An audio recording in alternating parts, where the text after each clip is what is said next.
Bem-vindos de volta à selva! Gente, tudo bem?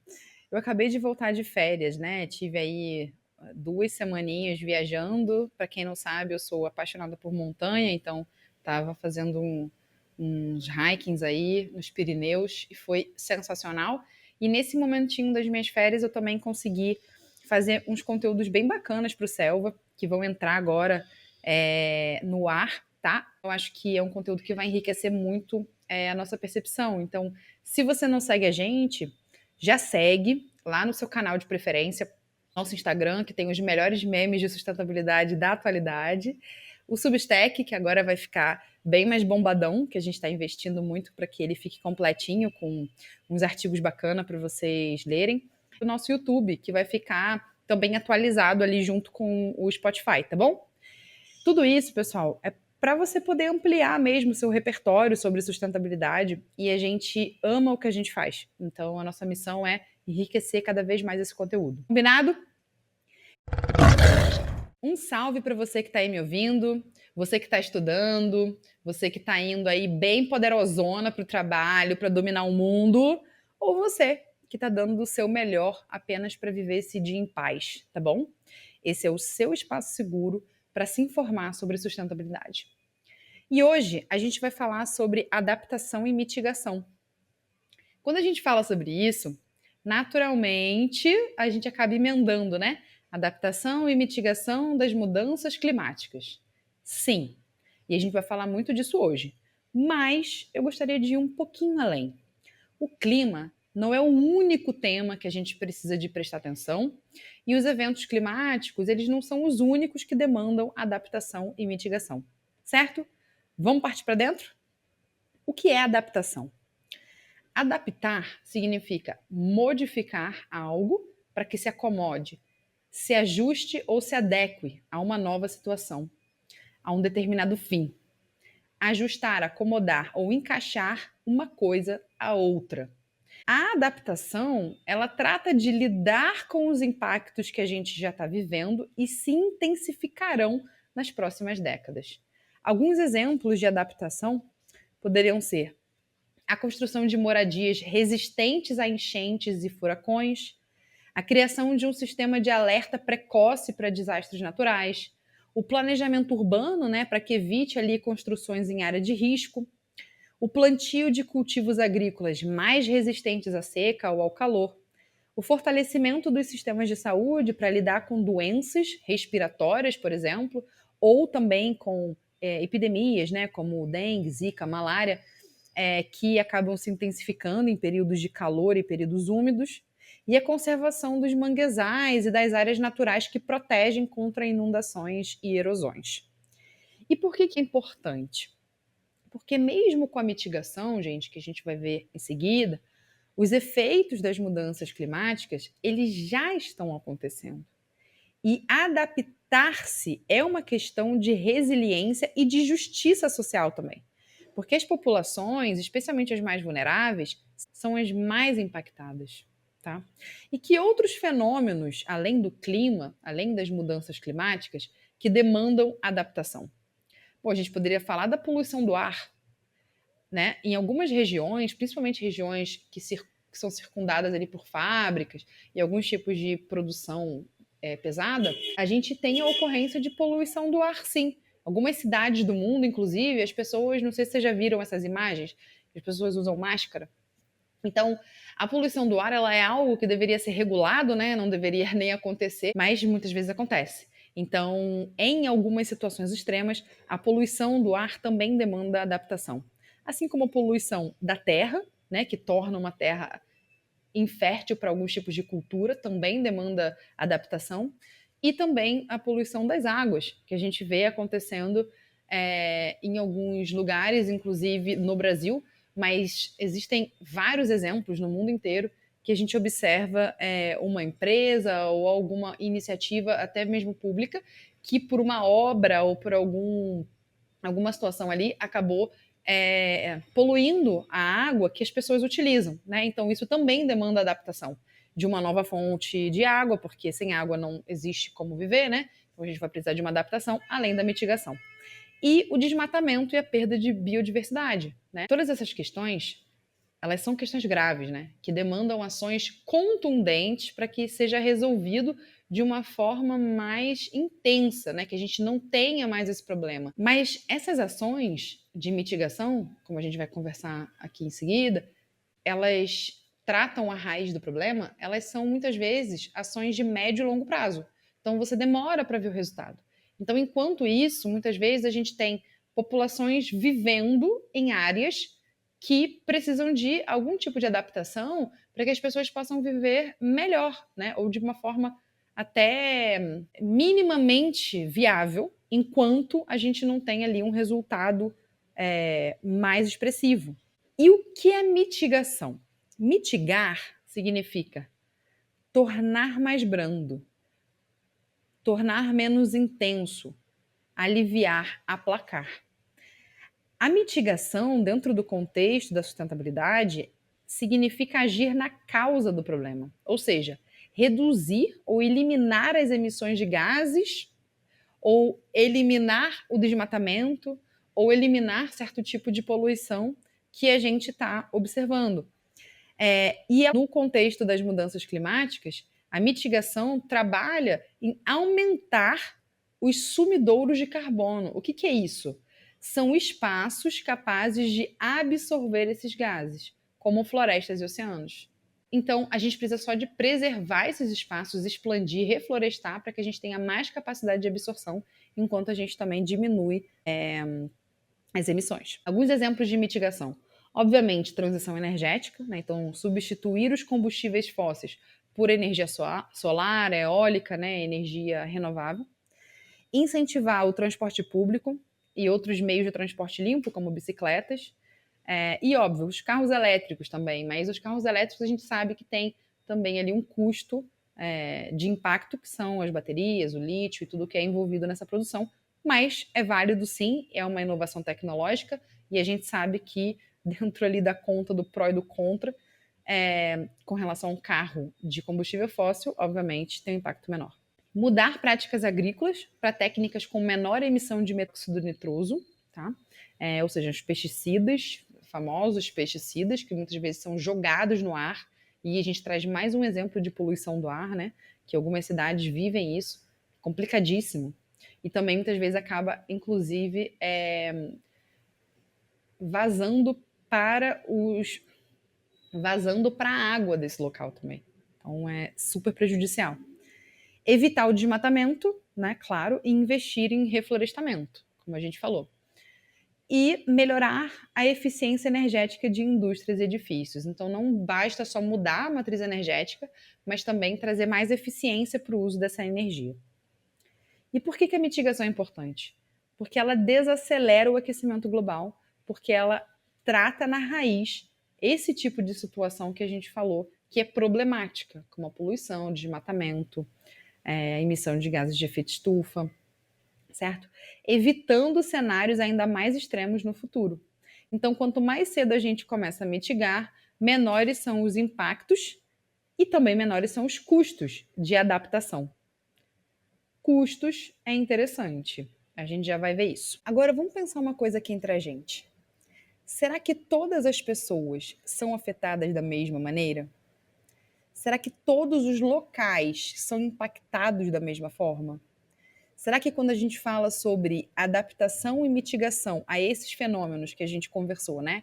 Sejam eventos climáticos, seja poluição do ar, seja poluição da água, seja perda de biodiversidade, será que as ações de mitigação e adaptação deveriam ser feitas da mesma forma para todas as pessoas e para todos os lugares?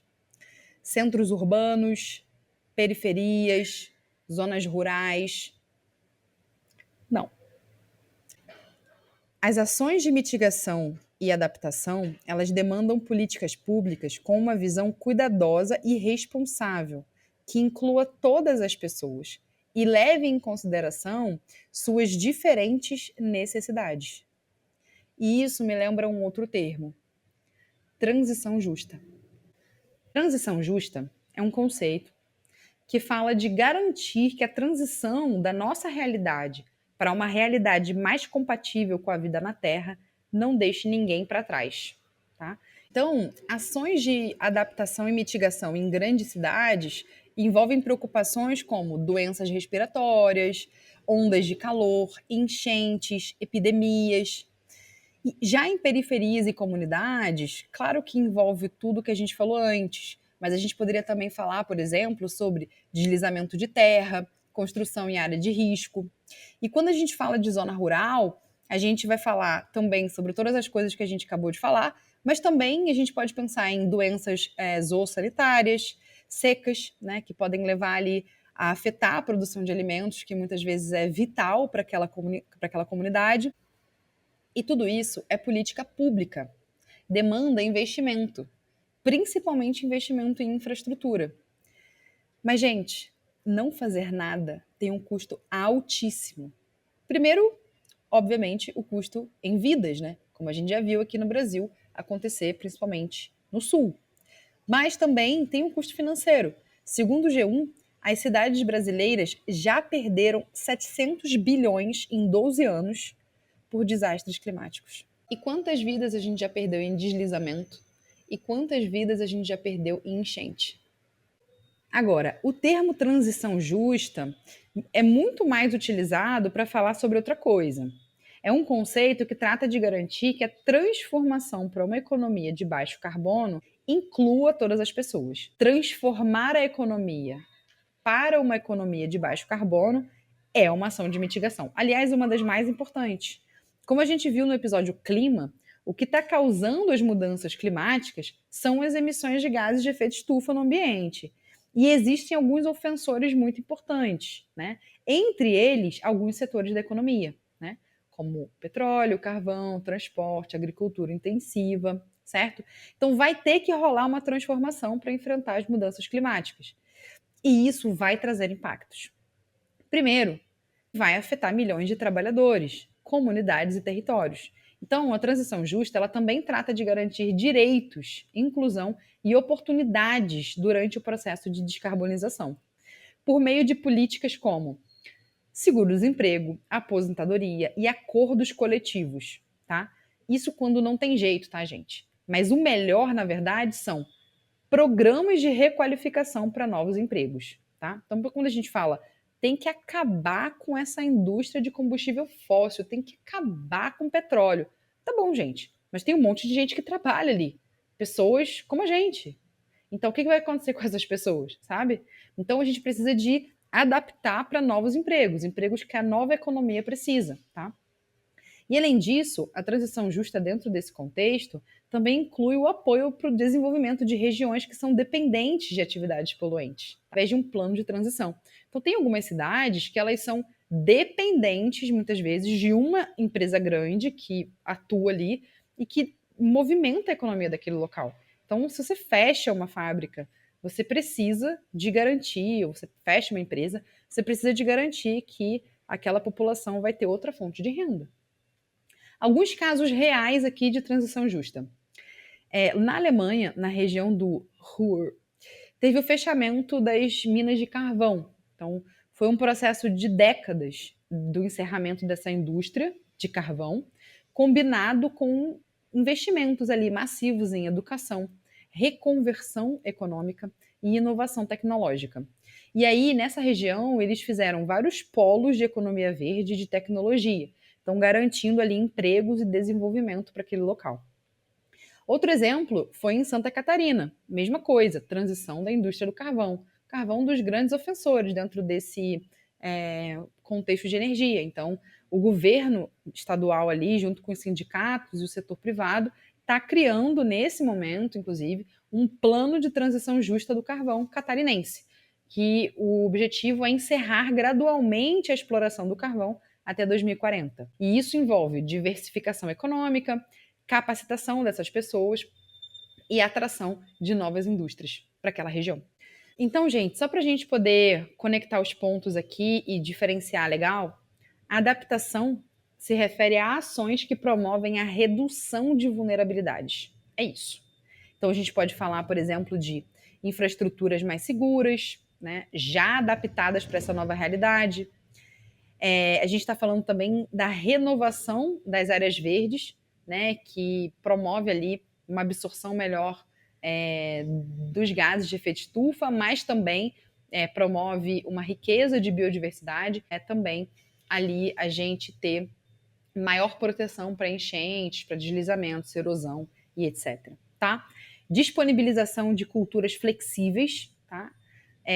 Por quê? Porque tem algumas culturas, falando de agricultura, tá? Que não se adaptam, por exemplo, a um clima mais quente, né? E a gente vai ter, gente, clima mais quente pra caramba vindo aí. Então, a gente precisa de diversificar ali a plantação de algumas culturas que podem se adaptar melhor a esse clima que está mudando. Também envolve investigação a potenciais catástrofes, né? Mais estudos, a gente precisa de ter mais previsibilidade e medidas de prevenção, né? Sejam planos de evacuação, planos de contingência, fortalecimento da rede de saúde, tá? Tudo isso exemplos de adaptação. Agora, mitigação. Mitigação são as ações que promovem a redução e a eliminação do problema na raiz, tá? Então, a gente pode estar falando aqui de leis ambientais mais duras.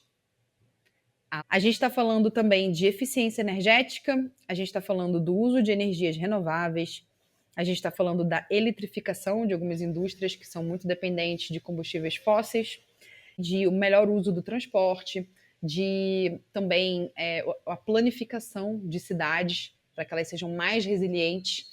A gente está falando de futuro, né? E também, obviamente, quando a gente fala de mitigação, também tem que envolver um plano de incentivos e penalidades para as empresas, principalmente aquelas que são as maiores ofensoras, né? Tem que ser mais fácil e tem que ser melhor para elas serem mais sustentáveis e tem que ter, obviamente, uma contrapartida de penalização quando elas não são e quando elas se envolvem ali em desastres ambientais, certo? Alguns estudos interessantes sobre adaptação e mitigação. O primeiro é do IPCC. Então, segundo o sexto relatório do IPCC, o AR6, publicado entre 2021 e 2023, é necessário reduzir as emissões globais, né, em pelo menos 43% até 2030 e atingir emissões líquidas zero até 2050 para limitar o aquecimento global a 1,5 graus Celsius. Bem ambicioso, certo? Vocês estão vendo isso acontecer? Ok. A mitigação envolve desde a transição para fontes de energia renovável e a descarbonização da indústria e do transporte, até a adoção de tecnologias de captura também e armazenamento de carbono. Muito em breve a gente vai falar sobre isso, então fiquem tranquilos. E também a proteção e restauração de florestas e solos. O grupo de trabalho 2 do IPCC, ele identificou que todos os continentes enfrentam riscos múltiplos e interconectados, tá? A adaptação, ela exige o fortalecimento da infraestrutura urbana e a proteção de comunidades vulneráveis, a diversificação na agricultura e sistemas de saúde preparados para novos desafios. Tá? Isso daqui foi desenvolvido pelo painel do IPCC e isso foi disponibilizado para todos os governos. Segundo o relatório do PNUMA, Programa das Nações Unidas para o Meio Ambiente, o nome desse relatório é Adaptation Gap Report, ele é de 2024. E ele está alertando para insuficiência de financiamento e para o ritmo, que ainda é muito lento, das ações globais, mesmo diante da escalada dos eventos extremos. Tá? Então ele está apontando aqui para esse problema, que é, se a gente calcular tudo que precisa de investimento para que realmente seja feito a adaptação e a mitigação desse tipo de evento extremo, desse tipo de situação, fenômeno que prejudica a nossa vida, se a gente calcular quanto que precisa e, em contrapartida, calcular o que a gente tem hoje no fundo e o ritmo que está sendo juntada essa grana, a conta não fecha, basicamente. A gente tem um outro aqui, que é um Plano Nacional de Adaptação e Mudanças do Clima, o PNA, do Ministério do Meio Ambiente do Brasil, tá? Foi publicado em 2016. E ele oferece diretrizes setoriais para diferentes áreas, tá? Então, desde recursos hídricos, agricultura, saúde, zonas costeiras, tá? Então, ele traz diretrizes, ou seja, O que seria melhor fazer? É isso que o plano está dizendo. O PNA, ele propõe integrar as medidas de adaptação ao planejamento nacional e subnacional, tá? Considerando ali os aspectos territoriais, culturais e socioeconômicos. Então, é basicamente isso que a gente comentou. Ele pega essa realidade das mudanças climáticas, porque as mudanças climáticas, elas são, obviamente, global, né? Mas os efeitos são diferentes, dependendo do local. Então, ele pega sua realidade, adapta para um plano e diz, olha, para essa região, para essa população, o que é indicado é isso, isso, isso, isso, isso. Esse é o primeiro passo. Né? O segundo passo é que esse plano, ele depois se transforma em ações concretas com um acompanhamento, né, de progresso dessas ações para que realmente isso aconteça, tá? Aí essas outras partes que a gente não está sabendo se está acontecendo. Porém, né, como apontam algumas instituições como o IPEA e a Fiocruz, ainda tem muitos desafios na efetivação dessas diretrizes, principalmente em territórios marcados por desigualdades históricas. O Observatório do Clima mostra que o desmatamento é o principal fator de emissões no Brasil. Viu? O que é isso? A capacidade de absorver gases de efeito estufa. O desmatamento avançando, a gente tem menos capacidade de capturar os gases de efeito estufa. Tá? Então, isso torna urgente a proteção de alguns biomas, como a Amazônia, o Cerrado, e essas seriam as estratégias de mitigação mais importantes para a gente. E o MAP Biomas, ele revelou, com base em análises por satélite, que mudanças no solo estão ligadas à degradação ambiental e à vulnerabilidade climática. Gente, quando a gente conversa sobre esse assunto, sobre o uso do solo, sobre a qualidade do solo, sobre o desmatamento, perda de biodiversidade, isso impacta em muita coisa na nossa vida, tá? Não é só a capacidade de absorver gases de efeito estufa, mas também está falando sobre a capacidade que a gente tem de continuar cultivando a comida que a gente come. Então, quando o alimento fica muito caro, tem vários aspectos que podem explicar isso, tá? Desde o aumento do combustível, então torna o transporte mais caro, até a perda de colheitas, tá? Por várias razões. Por uma enchente, por uma seca, por temperaturas mais altas, que tornam cada vez mais difícil manter um ritmo constante de produção. Então, se você tem menos daquele produto, e a gente continua no mercado procurando por aquele produto, o pouco que tem fica mais caro. Tá? E como que os negócios são afetados dentro desse contexto? Bom, vamos diferenciar por tamanho aqui, porque são realidades diferentes. As grandes corporações, elas são as maiores emissoras, elas são as maiores ofensoras, por escala mesmo, né? Pelo tamanho das suas operações. Então, ao mesmo tempo, também elas são as mais reguladas. E tem que ser, né, gente? Inclusive, eu não vou entrar no assunto corrupção, porque por mais que elas sejam as mais reguladas, elas são as também que têm a maior capacidade de se evadir, mas vamos seguir com o baile aqui. Elas enfrentam pressões grandes para descarbonizar suas operações, para demonstrar uma responsabilidade e se alinhar aí a regulamentações mais modernas, como o CSRD na Europa. Então, por serem empresas mais expostas pelo seu tamanho, até exposição de reputação, relacionamento com parceiros grandes, elas sofrem sim uma pressão para trazer ali resultados com relação ao seu ESG. E muitas vezes também elas são cobradas pelas cadeias de valor, né? Ou seja, ela cobra dos seus parceiros que eles também sejam mais sustentáveis, porque impacta no negócio deles. A gente falou disso no episódio ESG, comece por aqui, tá? Para quem quiser ouvir, só voltar lá no Spotify, aí no YouTube e ver também esse episódio, vale a pena. As médias empresas, elas são talvez as que sentem uma pressão mais aguda, né? Porque é uma pressão de cima e de baixo. De cima vem os clientes grandes, que são essas empresas que a gente acabou de falar, que são as mega corporações, porque está exigindo que elas também sejam sustentáveis, porque muitas vezes elas são sócias comerciais. Então, a média empresa vende, por exemplo, partes, materiais, matérias-primas para as grandes. Então, ela sofre essa pressão de cima e ela sofre essa pressão de baixo, que são os clientes e os governos exigindo ali responsabilidade. E muitas vezes elas não têm tanto capital e conhecimento quer dizer, grana, né, e pessoas capacitadas para mudar rapidamente. Então elas pedalam um pouco mais. Mas também elas têm ali grandes oportunidades, né? De fornecer soluções verdes, atuar como uma cadeia de valor sustentável, para poder atrair essas empresas grandes aí. Então, um exemplo poderia ser uma empresa de transporte de médio porte, que se ela eletrifica a sua frota, ela se torna muito atrativa para as empresas grandes. Então, tem ali algumas oportunidades de negócio interessantes. E os pequenos negócios, eles são aqueles que estão geralmente fora da curva, né? Às vezes eles querem fazer, não tem nem capital, nem tecnologia, nem know-how. Às vezes também estão muito por fora do assunto. Então, quem trabalha com sustentabilidade sabe que é mais difícil de trabalhar com os pequenos negócios. Porém, muitas vezes a gente tem exemplos maravilhosos, tá? Que alguns pequenos negócios, eles acabam se tornando grandes agentes de resiliência local. Tá? Então, agricultores familiares, por exemplo, empresas que também já nascem com esse propósito de trazer produtos melhores para a comunidade que elas estão envolvidas, porque elas são muito engajadas com a comunidade.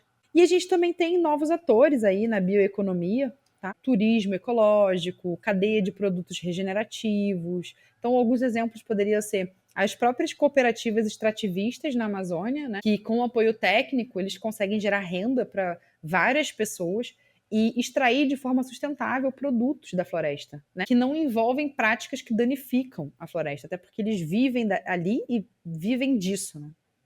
E para terminar, gente, vamos falar do custo de não fazer nada. Gente, não fazer nada é muito caro, tá? Gera custos altíssimos para as empresas, para a sociedade de uma forma geral, né? Seja para os estados, para os governos, seja para a gente como indivíduos também, tá? Só os prejuízos com desastres naturais, gente, é altíssimo, tá?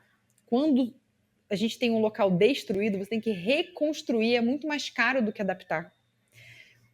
Para as empresas também tem custos altíssimos, por exemplo, a interrupção da cadeia de suprimentos. Não sei se vocês lembram, mas na época que teve as enchentes no sul, a gente teve uma interrupção na cadeia de suprimento do arroz. A gente teve que importar arroz, porque a gente perdeu colheitas inteiras, tá? E esse é um produto que ele também gera outros produtos. O arroz ele faz leite, ele faz biscoito, ele faz torrada, ele faz cereais, ele faz alimento para crianças. Então, quando a gente tem uma interrupção numa cadeia, a gente gera prejuízo para vários negócios. A gente também tem aumentos de custos operacionais, né? Então, por exemplo, se uma empresa depende de resfriamento, quanto maior é a temperatura de um ambiente, mais caro vai ser esse resfriamento. Isso é só um exemplo, tem vários. A perda de acesso a mercados regulados. Então, quando uma empresa pisa na bola, se ela exporta para a Europa, ela vai sofrer, porque lá a brincadeira é diferente. Então, a penalidade é grande, a multa é altíssima. E danos à reputação também para as empresas, né? Tem empresas aqui no Brasil que ficaram queimadas. Então, isso também é caro, porque o valor da empresa lá na Bolsa de Valores, ele diminui da noite para o dia. Então, gente, não fazer nada é sinônimo de desvalorização. É sinônimo de perda de valor. Estudos mostram, sem sombra de dúvidas, que os impactos de não agir superam e muito os custos de agir. Portanto, se antecipar com medidas de mitigação, adaptação e transição justa não é só urgente, mas é estratégico para a nossa sobrevivência. Das pessoas, dos ecossistemas e até dos negócios.